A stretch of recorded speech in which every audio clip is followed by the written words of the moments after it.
Nasa batang higit 1 milyong pisong halaga ng marijuana sa isinagawang anti-criminality checkpoint ng Passil PNP sa Passil, Kalinga. Yan ang ulat ni Corporal Jennifer Cabael.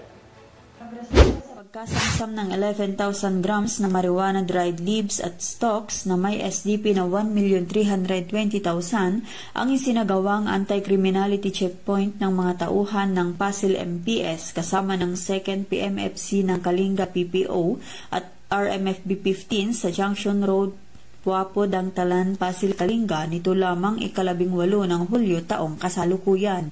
Datapwat isang motorsiklo na minamaneho ng hindi pa nakilalang suspek na hindi pinansin ng checkpoint, agad sinundan ng mga otoridad ang nasabing suspek at pagdating sa lugar ng insidente, nakita nilang bumagsak sa kalsada ang kaparehong motorsiklo na binaliwala ng checkpoint at naiwan na nagresulta sa pagkakadiskubre ng tuyong dahon ng marijuana na nakabalot sa transparent plastic.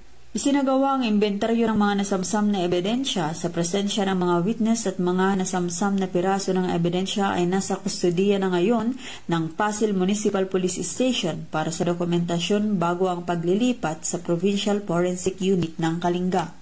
Ang matagumpay na operasyon ay patunay lamang na ang pambansang pulisya ay patuloy sa pagpapatupad ng kanilang sinumpaang tungkulin kontra kriminalidad na naaayon sa mga programa ng kasalukuyang administrasyon na magkaroon ng maunlad na bansa para sa sambayan ng Pilipino tungo sa isang bagong Pilipinas. Mula dito sa Rehiyon Cordillera, ako ang iyong PNN correspondent, Police Corporal Jennifer Cabael, alagad ng batas taga-taguyod ng Balitang Pulis.